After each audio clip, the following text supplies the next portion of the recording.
जय राधा माधवा कुंज बिहारी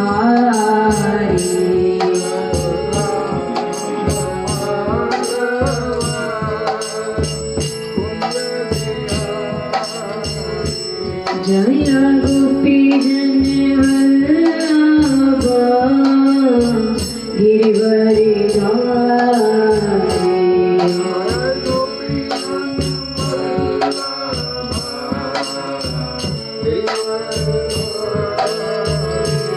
जय गोपी जन वल्लभा गिरिवरी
चक्षुर्मिलितं येन तस्मै श्रीगुरुवे नमः।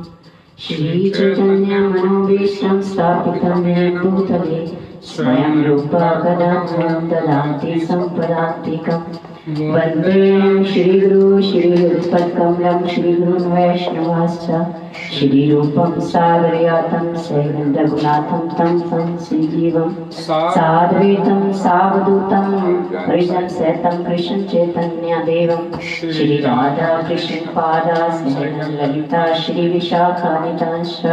हे कृष्णा करुणा सिंधु दीनबन्धु जगत्पते गोपेश गोपिका कांत श्री राधा कांत नमोस्तुते।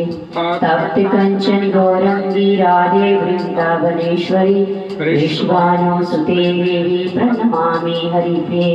वाञ्छाकल्पतरुभ्यश्च कृपा सिन्धुर्येव च पतितानां पावनेभ्यो वैष्णवेभ्यो नमो नमः।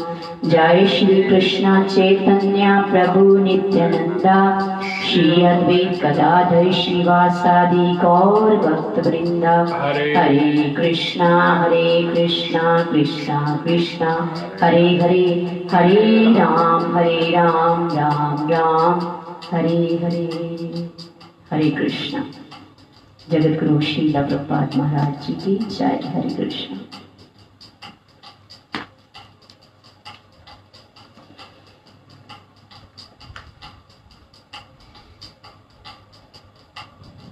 विद्याविने संपन्ने ब्राह्मणे गभीरस्तने शुनि चैव शपाके च पंडिता समदर्शिना।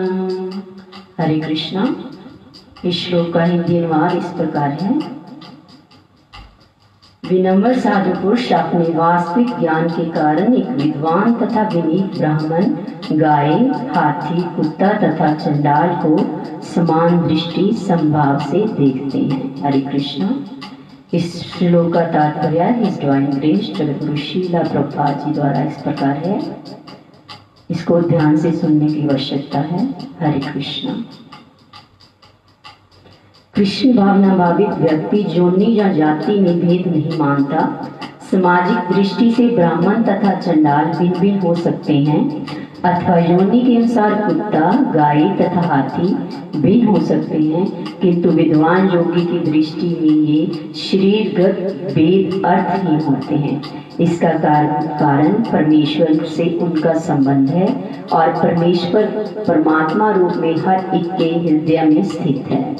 परम सत्य का ऐसा ज्ञान वास्तविक ज्ञान है। जहाँ तक विभिन्न जातियों या विभिन्न योनियों में शरीर का संबंध है, भगवान सबों पर समान रूप से दयालु हैं, क्योंकि वे प्रत्येक जीव को अपना मित्र मानते हैं। फिर भी जीवों की समस्त परिस्थितियों में वे अपना परमात्मा स्वरूप बनाए रखते हैं। परमात्मा रूप में भगवान चंडाल तथा ब्राह्मण दोनों में उपस्थित रहते हैं, यद्यपि इन दोनों के शरीर एक से नहीं होते। शरीर तो प्रकृति के गुणों के द्वारा उत्पन्न हुए हैं, किंतु शरीर के भीतर आत्मा तथा परमात्मा समान आध्यात्मिक गुण वाले हैं, परंतु आत्मा तथा परमात्मा की ये समानता उन्हें मात्रात्मक दृष्टि से समान नहीं बनाती, क्योंकि व्यष्टि आत्मा किसी विशेष शरीर में उपस्थित होता है, किंतु परमात्मा प्रत्येक शरीर में है। कृष्ण भावना भावित व्यक्ति को इसका पूर्ण ज्ञान होता है, इसीलिए वे सचमुच ही विद्वान तथा समदर्शी होता है। आत्मा तथा परमात्मा के लक्षण समान हैं, क्योंकि दोनों चेतन, शाश्वत तथा आनंदमय हैं, किंतु अंतर इतना ही है कि आत्मा शरीर की सीमा के भीतर सचेतन रहता है, जबकि परमात्मा सभी शरीरों में संचेतन है। परमात्मा बिना किसी भेदभाव के सभी शरीरों में विद्यमान है। हरे कृष्णा।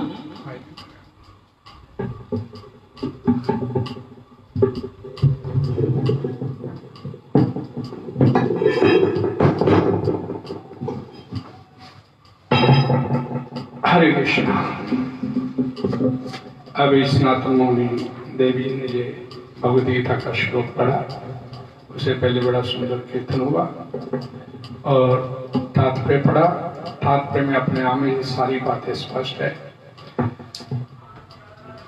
विद्या विनय संपन्न ब्राह्मणे कवि हस्तनी शुनि च एष पाके च पंडिता समदर्शिना। अर्थात विनम्र साधु पुरुष अपने वास्तविक ज्ञान के कारण एक विद्वान तथा विनीत ब्राह्मण, गाय, हाथी, कुत्ता तथा चंडाल को समान दृष्टि अर्थात समभाव से देखते हैं। बड़ा महत्वपूर्ण श्लोक श्रीमद् भागवतम भगवद गीता का।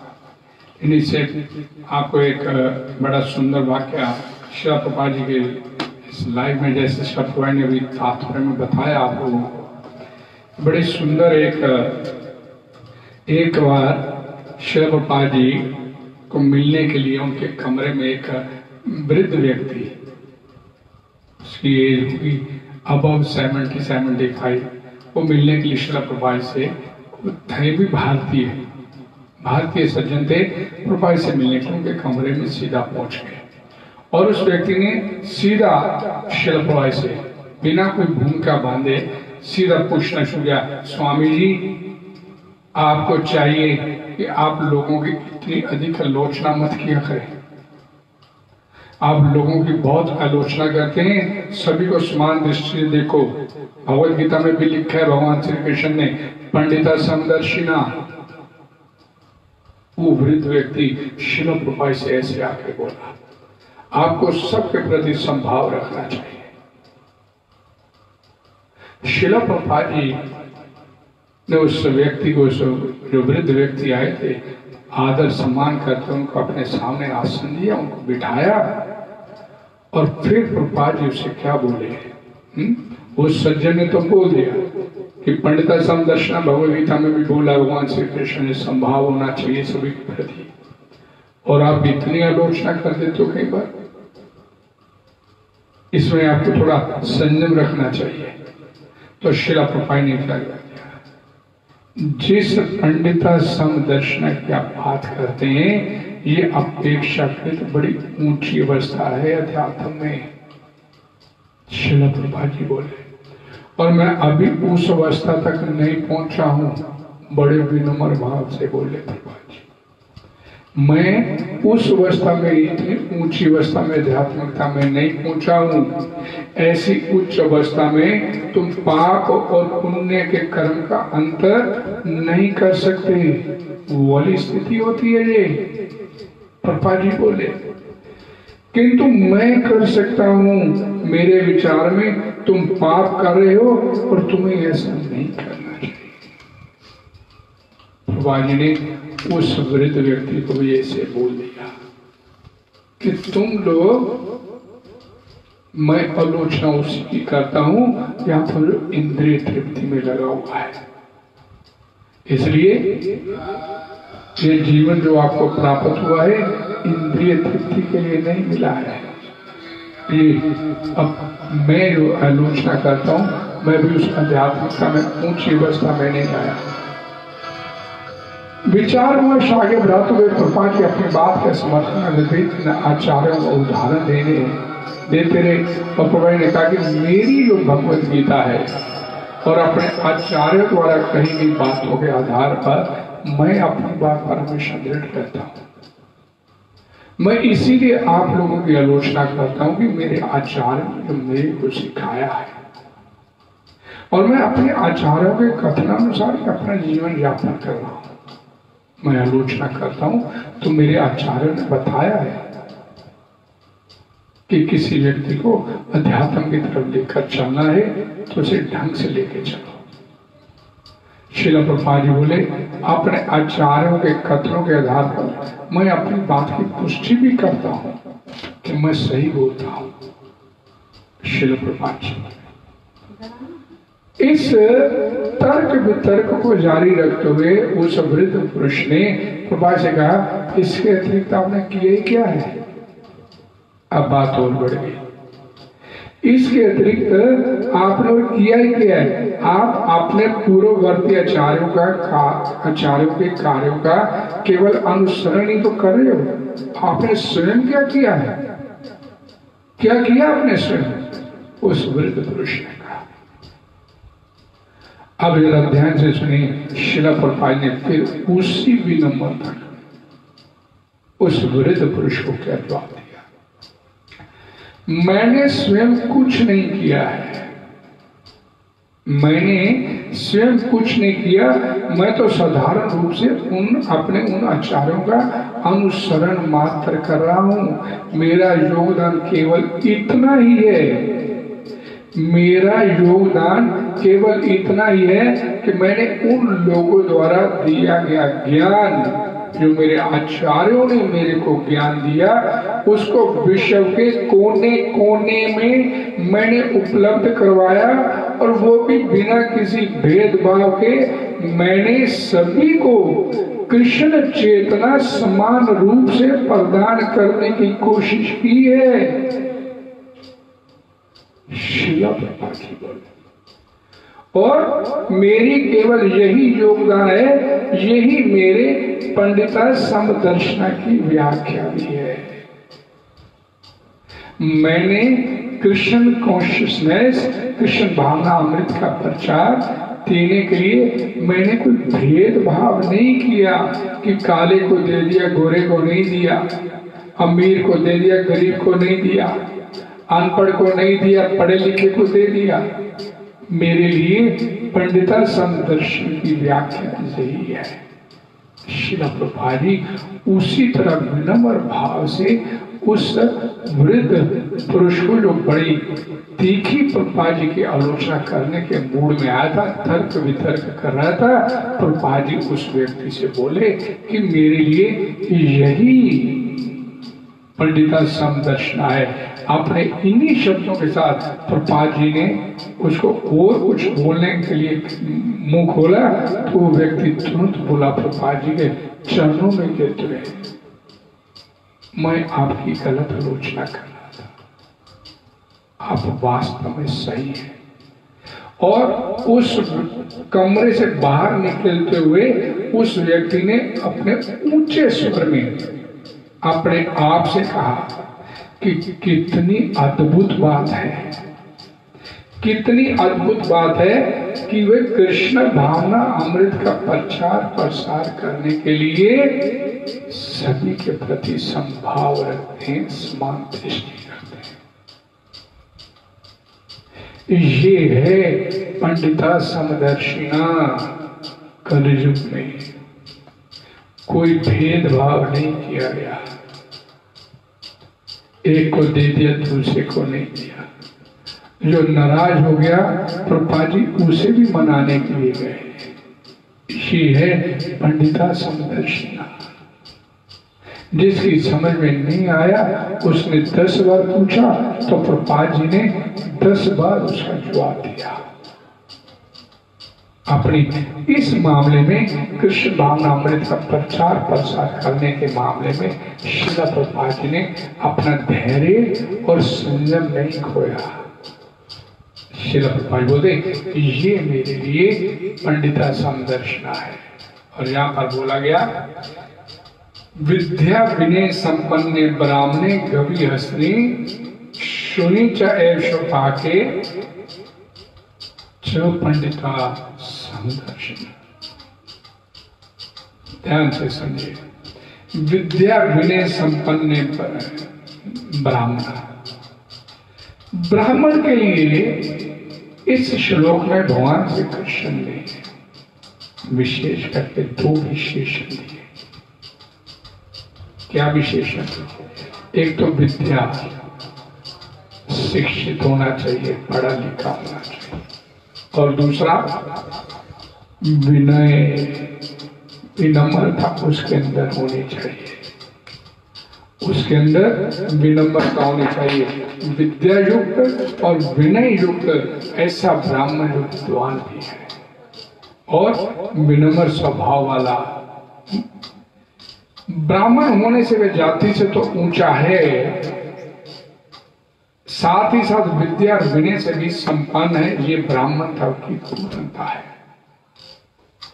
यहां पूर्णता होती है, वहां शास्त्र बोलते हैं किसी भी प्रकार का अहंकार नहीं होता, ईगो नहीं रहती वहां पर।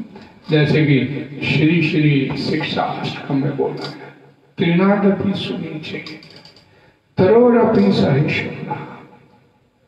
त्रिना तिनके से भी अपने आप को विनम्र, विनीत, ये यहाँ पर ब्राह्मण की योग्यता बताई गई भगवान श्री कृष्ण द्वारा। ये योग्यता बताई। ब्राह्मण और चंडाल में, ध्यान से सुनिए इस बात को, ब्राह्मण और चंडाल में गाय, हाथी और कुत्ते में व्यवहार की विषमता अनिवार्य है। सभी के साथ एक जैसा व्यवहार नहीं कर सकते आप।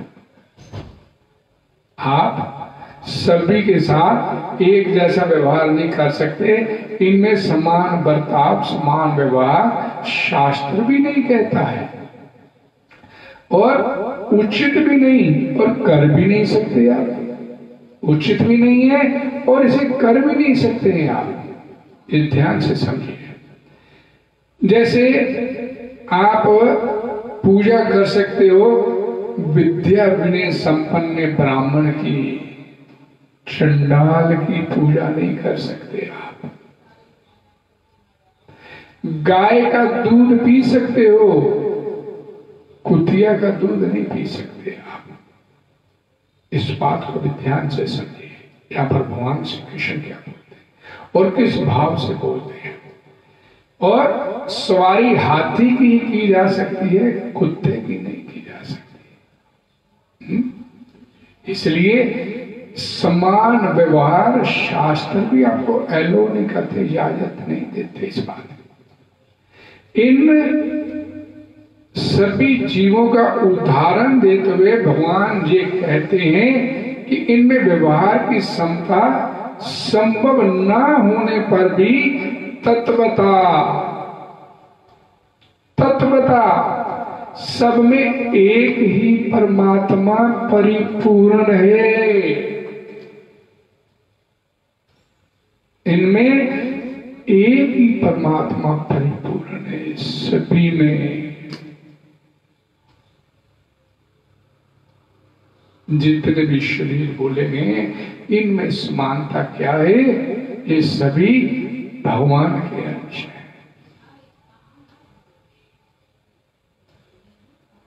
ईश्वर सर्वभूतानां हृदयेषु अर्जुन तिष्ठति। सर्वभूतानां सभी जीवों के हृदय में भगवान श्री कृष्ण बोलते हैं, मैं सभी जीवों के हृदय में। तो इनमें जो समानता क्या है कि तत्व से तत्वता, जो एक ही तत्व जो इनमें परमात्मा रूप में सभी जीवों के हृदय में विराजमान है। इसलिए ये सभी के सभी जीव, कोई भी जीव है इस संसार में, भगवान बोलते हैं, मैं आपको पहले बोला कि ईश्वर सर्वभूता नाम जब बोला गया भगवान द्वारा कि सर्वभूत जितने भी जीव हैं इस संसार में, 84 लाख जोनियां हैं। 84 लाख जोनियों में भगवान हर एक जीव के हृदय में विराजमान है। चाहे वो दीमक का छोटा सा कीड़ा क्यों नहीं है, चाहे वो हाथी क्यों नहीं है, चाहे वो मनुष्य क्यों नहीं है, चाहे वो देवता क्यों नहीं है, वो गंधर्व किन्नर क्यों नहीं, सब जीवों में भगवान समान रूप से तत्वता विद्यमान है। और एक बात और इसमें जो बड़ी विशेष बात, इसलिए जो संत महात्मा होते हैं जिनके लिए श्लोक बोला गया, संत महात्माओं की दृष्टि उस परमात्म तत्व पर ही सदा रहती है, उनके शरीर के ऊपर नहीं। वो शरीर नहीं देखते हैं। श्रीमद् भगवद गीता में, श्रीमद् भागवतम पुराण में स्त्री को अल्प बुद्धि वाला बताया गया। लेकिन जब यही बात शिला पप्पा जी कुछ डिसाइपल माता लोग शिला पप्पा से इस बारे में स्पष्टीकरण करने के लिए उनके पास पहुंचे, पूछा कि स्त्रियां कम बुद्धि वाली होती हैं तो क्या इनका कल्याण नहीं हो पाएगा? तो शिला प्रभु ने क्या उत्तर दिया? हाँ, स्त्री का कल्याण नहीं हो पाएगा अगर वो अपने आप को स्त्री समझेगी। अगर वो अपने आप को स्त्री नहीं समझकर अपने आप को भगवान का अंश मानकर भगवान की सेवा में लगेगी तो उसके कल्याण में भगवान स्वयं उसके सहायक हो जाएंगे। मम एवं अंशो, मेरे अंशो। और भगवान कहते सभी जीवों में मैं समान रूप से विद्यमान हूं। इसमें एक विशेष बात, जब तक हमारे को अपने इस देह में रहते हुए, अपने शरीर में रहते हुए और अपने आप को शरीर मानते हुए सुख की लालसा है, सुख मेरे को मिले, मेरे शरीर को सुख मिले, तब तक आपके अंदर ये समता नहीं आ पाएगी। तब तक आपके अंदर ये समता नहीं आ पाएगी, ये समभाव वाली दृष्टि आपके अंदर नहीं उत्पन्न हो पाएगी। इसीलिए यहाँ पर श्रील प्रभुपाद जी ने अपने तात्पर्य में, ध्यान से सुनिए आप, कि तात्पर्य में श्रील प्रभुपाद जी ने पूरे कृष्ण भावना अमृत के ऊपर जोर दिया। जब आप पूरी तरह से कृष्ण भावनामयी अपने जीवन को बना लोगे तो आपके अंदर स्वभावता ये समदृष्टि अपने आप ही अंदर उत्पन्न हो जाएगी। अब भी हमारे को लगता है ये गाय है, ये गधा है, ये वो है, ये वो है, लेकिन जिस दिन आपने कृष्णा कॉन्शियसनेस में अपने आप को ले आए, अपना जीवन अपने कृष्ण भावना में बना दिया, उस दिन ये समता वाली दृष्टि आपके अंदर अपने आप ही आ जाएगी। इसके लिए अलग से आपको प्रयास करने की आवश्यकता नहीं है। अभी क्यों नहीं आती? अभी प्रभुपाद जी ने, मैंने आप उनके जीवन के बड़ा सुंदर वक्तव्य बतलाया, पंडिता समदर्शना किसे कहते। श्रील प्रभुपाद जी अपने शरीर की मालिश करवा रहे थे और शरीर की मालिश कराते कराते उन्होंने जब बाहर आंगन में मालिश करवा रहे थे, उनके इंग्लिश जो थी उनके शरीर की मालिश कर रहे थे, तो उसी समय एक बिल्ली का बिलोटा बच्चा, बिलोटा जिसे बोलते, वो आंगन के द्वार के नीचे से वहां तक आ गया जहां प्रभुपाद जी अपने शीशे से शरीर की मालिश करवा रहे थे, और आके उन्हें अपने आप को श्रील प्रभुपाद जी के शरीर के साथ स्टार्ट दिया। श्रील प्रभुपाद जी उसको कुछ नहीं बोला, वो श्रील प्रभुपाद जी के साथ लगा रहा,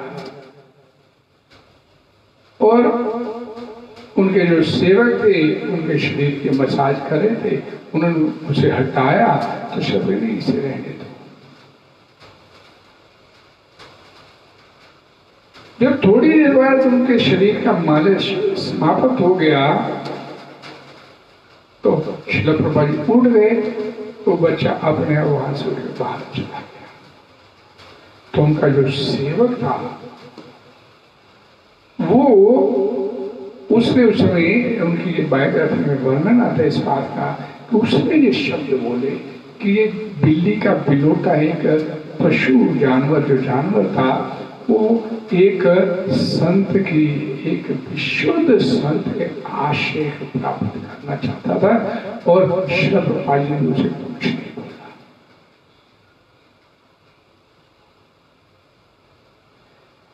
ये समदृष्टि किसी के प्रति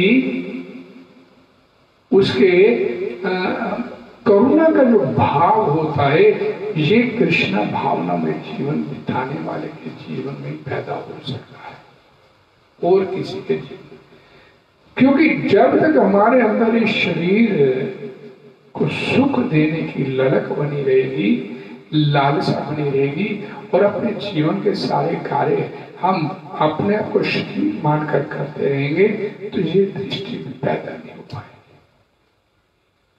और भगवान कहते हैं जो मेरा भक्त होता है उसकी दृष्टि में ब्राह्मण, गाय, हंसने, चंडाल, कुत्ता, इस सबको एक दृष्टि से देखता है, क्योंकि वो देखता है कि सामने जो है ये, इसमें भी भगवान बैठे हुए हैं, इसके अंदर भी। वो उस ऊपरी वस्त्र को नहीं देख रहा, वो उस वस्त्र के अंदर, शरीर के अंदर ईश्वर सर्वभूता नाम देश, भगवान स्वयं बैठे हुए। उसका देखने की दृष्टि, उसका देखने का नजरिया भिन्न होता है। भगवान की दृष्टि में इस सभी जीव जो हैं, भगवान बोलते हैं मैं इन सबका पिता हूं। अहम बीज प्रद पिता सर्व योनिषु, सभी योनियों का भगवान बोलते पिता मैं। तो ये कृष्ण भावना अमृत में ये सबसे पहले आता है कि फिर आपके सामने जितने भी जीव हैं ये सब भगवान की संतान है। तो भगवान की दूसरी संतानों के साथ अब भेदभाव आप कैसे कर सकते हो? सबका भगवान, आप किसी की हत्या कैसे कर सकते हो? आप किसी दूसरे जीव की हत्या कैसे कर सकते हो? लेकिन ये समदृष्टि, ये दृष्टि जो है पंडिता समदर्शना, ये सिर्फ और सिर्फ अपने जीवन को कृष्ण कृष्ण स्मराने पर ही आएंगे, और कोई साधन नहीं है आपके पास। और भगवान ये चाहते हैं कि उनके भक्त के अंदर ये दृष्टि आ जाए, और ये दृष्टि आएगी तो स्वभावतः पाप नहीं होगा,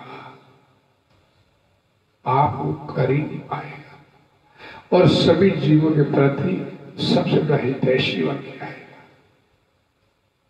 ये दृष्टि उत्पन्न सिर्फ और सिर्फ कृष्ण भावनामय जीव।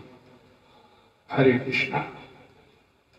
इसलिए यहाँ पर शिला प्रभुपाद ने जो बोला, यहाँ पर कृष्ण भावना भावित व्यक्ति को इस बात का पूर्ण ज्ञान होता है कि परमात्मा प्रत्येक शरीर में उपस्थित है, इसलिए सचमुच ही विद्वान तथा समदर्शी होता है। आत्मा तथा परमात्मा के लक्षण समान है, क्योंकि दोनों चेतन, शाश्वत तथा आनंद में है, आनंद में है।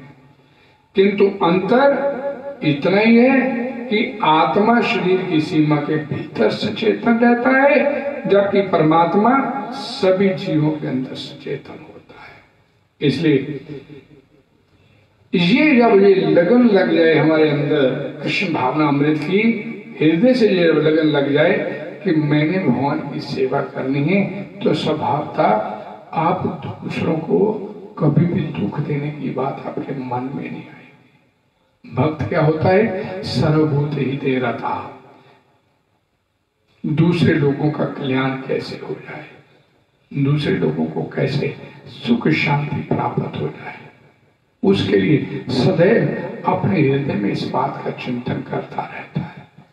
इसलिए श्रील प्रभुपाद जी ने बोला था कि प्रचार ही जीवन का सार है, और प्रचार सिर्फ जीवित व्यक्ति कर सकता है, मृत व्यक्ति प्रचार नहीं कर सकता। जो प्रचार नहीं करे वो मृत ही है। वास्तव में मानव सेवा जो है, माधव की सेवा करने से अपने आप श्रद्धा हो जाती है। आपके अंदर जितने भी जो भगवद गीता में भगवान श्री कृष्ण अपने भक्त के अंदर गुण बता दें, जितने भी ये भगवतीय गुण भगवान श्री कृष्ण द्वारा बतलाए गए, उन सभी के सभी गुण भगवान के जो बताए गए हैं, वो कृष्ण भावना में भक्त के अंदर अपने आप ही पैदा होते चले जाते हैं।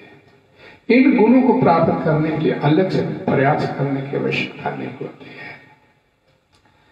किसी का भी वो अनिष्ट नहीं जाता, भले वो खुद कितना कष्ट उठा ले, लेकिन भक्त दूसरे का अनिष्ट करने की सोचता भी नहीं। बड़ा सुंदर एग्जाम्पल आता है श्रीमद् भागवतम पुराण में। हिरण्यकशिपु ने अपने पुत्र और अपनी संतान को जान से मार डालने के लिए हर संभव प्रयास किया, हर संभव प्रयास किया कि अब ये मैं इसको जीवित नहीं देखना चाहता। पहाड़ की चोटी से गिरा दिया, जलती आग में बिठा दिया, जलते खोलते तेल में उसे गिरा दिया, समुद्र में पत्थर बांध के उसे भिगवा दिया, नागों से डसवाने के लिए उसे नागों के कुएं में डाल दिया गया। हर प्रकार की यातनाएं जिससे वो उसका प्राण छूट जाए। वो अलग बात कि भगवान जिसकी रक्षा करते हैं उसे मार नहीं कोई सकता, लेकिन जब हिरण्यकशिपु का वध हुआ तो प्रहलाद महाराज, वही प्रहलाद महाराज जिसे मारने के लिए उसका पिता हर प्रकार से सन्नद्ध था कि मैं अब अपनी संतान का मुंह, जीवित मुंह नहीं देखना चाहता, उसी पिता की सदगति के लिए जो कृष्ण कॉन्शियसनेस में प्रहलाद महाराज थे, भगवान से प्रार्थना करते हैं। भगवान बोलते हैं कि कुछ मांग ले, लेकिन वो कहता है कि मेरे को मांगना नहीं है, अगर देना ही चाहते हो तो मेरे पिता की सदगति हो जाए। ये भक्त के अंदर ये दृष्टि पैदा हो जाती है कि मारने वाले का भी अहित नहीं होने देना चाहता। शरीर छूट गया है तो उसके बाद भी उसकी वो अधोगति में नहीं चला जाए कहीं, इसके लिए भगवान से प्रार्थना करते हैं कि इसकी सदगति हो जाए। श्रीमद् भागवतम पुराण में वर्णन आता है, द्रौपदी के 5 पुत्र अश्वत्थामा ने मार दिए। अपने पुत्रों के शव को देखकर वो तुम्हें विलाप करती है, लेकिन जब उसके पुत्रों के कातिल को, अश्वत्थामा को पकड़कर लाया गया तो द्रौपदी ने इसे क्षमा कर दिया कि जो दुख मैं झेल रही हूं वो दुख अश्वत्थामा की माता ना झेले। ये दृष्टि भक्त के अंदर पैदा हो जाती है। भक्त कभी भी किसी दूसरे का अहित नहीं सोचता। अपना अहित हो जाए भले, अपने अहित को स्वीकार कर लेता है, लेकिन दूसरे का अहित नहीं वो सोचता। इसलिए कृष्ण भावना में यहाँ पर श्रील प्रभुपाद जी बताते हैं कि जितना जितना आप कृष्ण कॉन्शियसनेस में उन्नति करते चले जाएंगे, आपके अंदर ये गुण अपने आप पैदा होते चले जाएंगे। यहाँ पर बड़ी सुंदर एक बात बताई गई प्रभुपाद जी द्वारा कि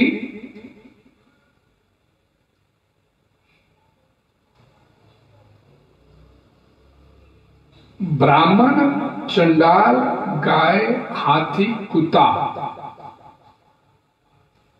ध्यान से समझिए।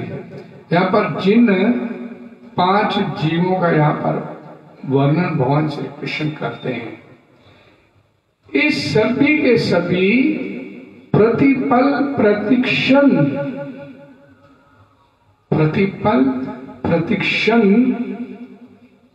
परिवर्तित होते चले जा रहे हैं। अर्थात शरीर छोड़ने वाली उस प्रोसेस प्रक्रिया में गुजर रहे हैं, लेकिन इनके अंदर जो विद्यमान है परमात्मा रूप में, जो तत्व था जिसमें मैंने भी पहले आप लोगों को बोला, वो अपरिवर्तनशील है। उसकी सत्ता नहीं बदलती, शरीरों की सत्ता बदलती चली जा रही है। लेकिन क्योंकि ये शरीर जो है ये माया द्वारा निर्मित है, इस संसार में जो भी शरीर प्राप्त होता है किसी भी जीव को, किसी भी आत्मा को, वो सभी के सभी परिवर्तनशील है। लेकिन इसके अंदर जो सत्य तत्व रूप है वह कभी नहीं बदलता, परंतु नित्य निरंतर ऐसे का वैसे बना रहता है। और जो संत महात्मा लोग होते हैं उसी तत्व के, उसी सत्य तत्व के दर्शन करते हुए समान भाव की दृष्टि रखते हैं। एक बात को बड़ी प्रैक्टिकल एक बात को समझिए। चींटी जो होती है रेत में पड़े हुए चीनी के कण को या नमक के कण को पकड़ कर निकाल ले जाती है। और ऐसे ही जो संत महात्मा होते हैं अपनी विवेक बुद्धि से, तर्क शक्ति से, सूक्ष्म दृष्टि से इस असत संसार में, इस अनित्य संसार में नित्य व्याप्त सत तत्व को पकड़ लेते हैं।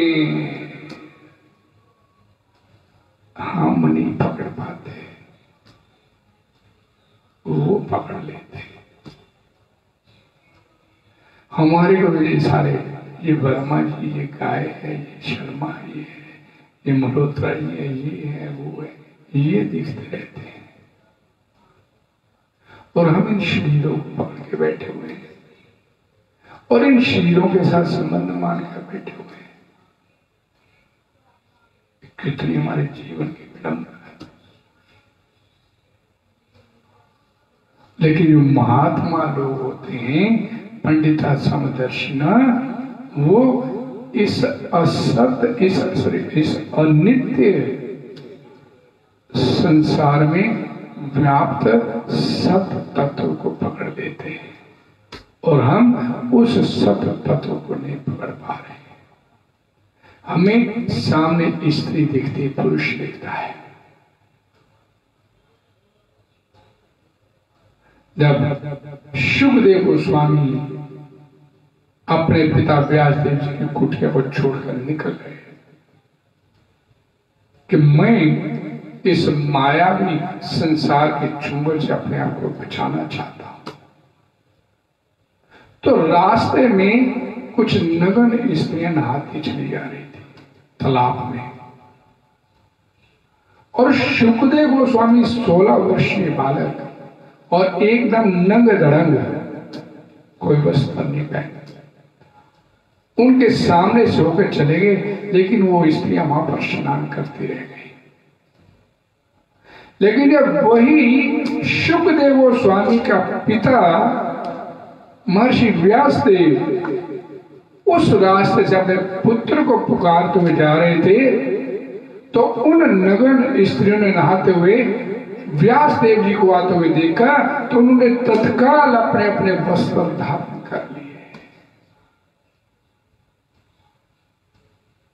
व्यासदेव जी पूछते हैं, मेरा पुत्र जवान तरुण नगर अवस्था में आपके सामने होकर निकल गया, लेकिन आपने वस्त्र नहीं डाले। मैं आया हूं इस रास्ते से, तो आपने मेरे को, मैं आपसे कितनी उम्र से बड़ा हूं, लेकिन आपने मेरे को देखते वस्त्र डाले। स्त्री ने बोला। तो वो जो सामने 16 वर्ष का तरुण बालक चला गया, उसकी दृष्टि में स्त्री पुरुष का भेद हमने देखा ही नहीं। उसे मालूम नहीं कि स्त्री कौन है, पुरुष। लेकिन आपकी दृष्टि जानती है स्त्री और पुरुष में भेद क्या है। बड़ी सुंदर एग्जाम्पल है कि वो स्थिति शुकदेव गोस्वामी ने प्राप्त कर। पंडिता समदर्शिना, ब्राह्मण हो या चंडाल, गाय हो या कुत्ता, हाथी हो या कोई और जानवर, विषम से विषम प्राणियों में भी उनकी दृष्टि, संत महात्माओं की दृष्टि सदा समान भाव वाली रहती है। लेकिन वो दृष्टि महात्माओं की होती है।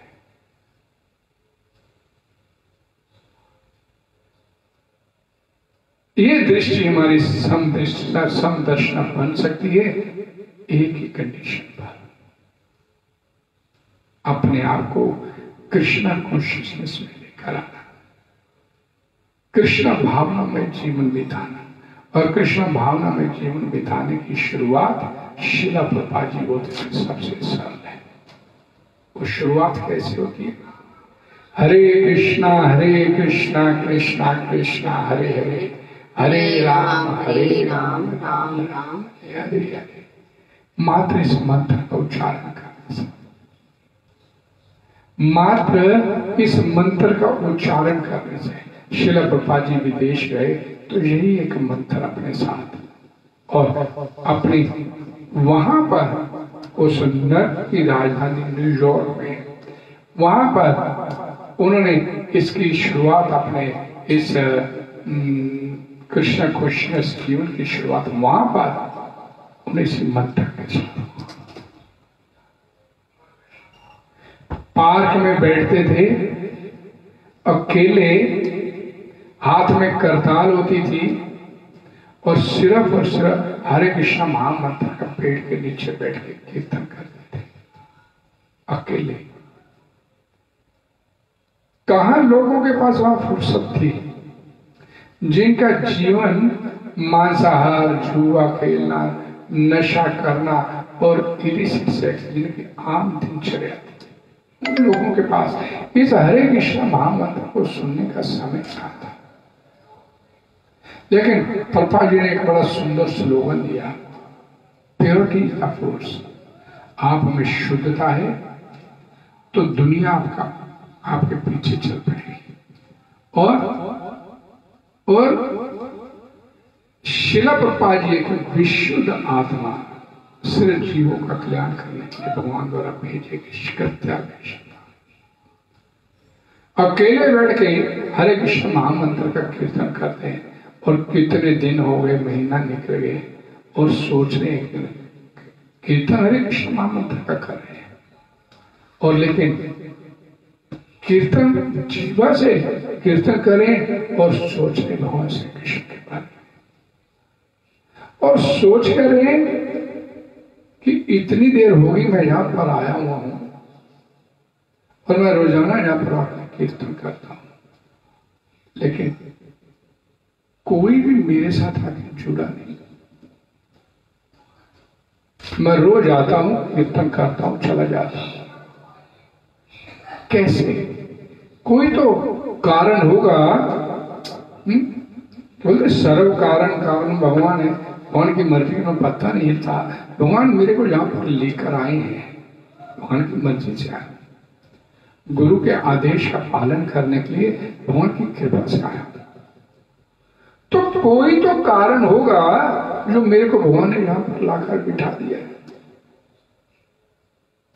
और हरे कृष्ण महामंत्र का कीर्तन कर रहे हैं, भगवान के बारे में सुनते चले जा रहे हैं, आंखों से अश्रुपात हो रहा है कि इतने दिन निकल गए।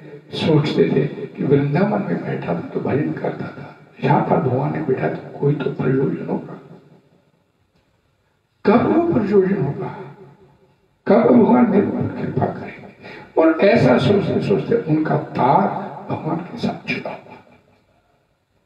आंखों से अश्रुपात हो रहा है। जीवा हरे कृष्ण महामंत्र का कीर्तन कर रही है, हाथ उनके करताल बजा रहे हैं, और जब उन्होंने काफी समय के बाद अपनी नेत्र खोले तो क्या देखा कि सामने 30-40 लोग झुरमुट बना के गोल लगा रहे उनके सामने,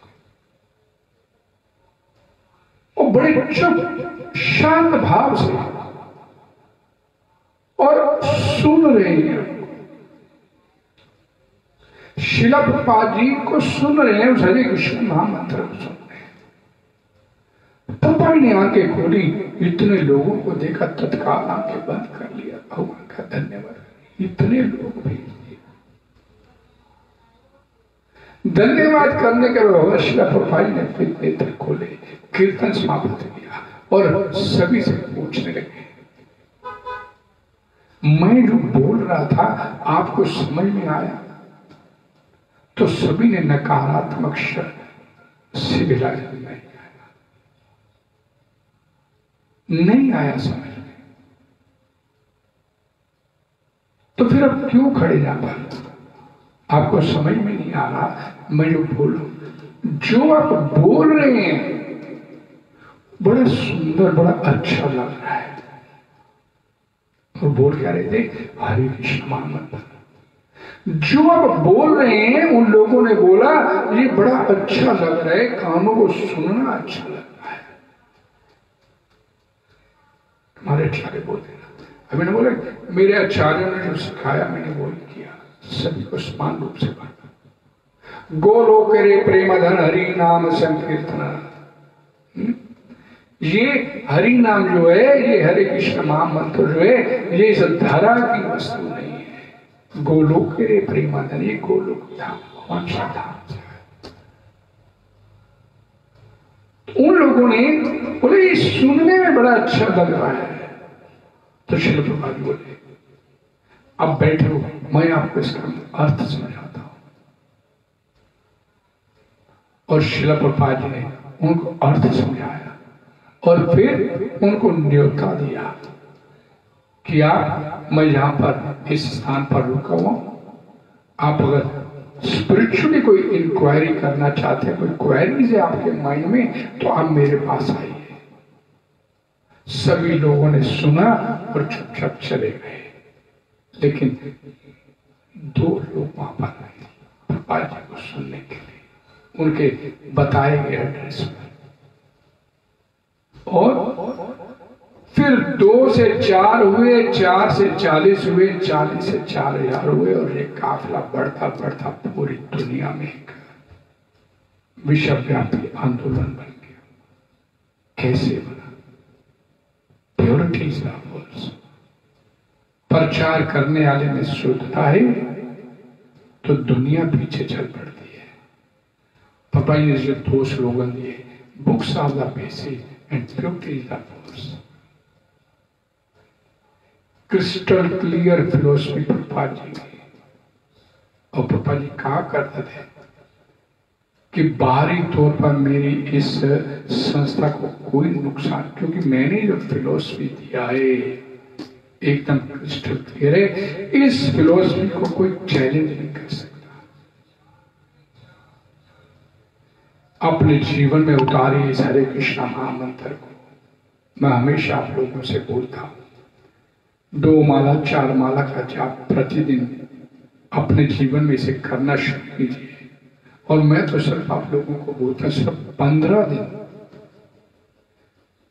बिल्कुल शुद्ध मन से इसे करके तो देखिए, इसका प्रभाव आपको अपने जीवन में 15 दिन में दिखना शुरू हो जाएगा।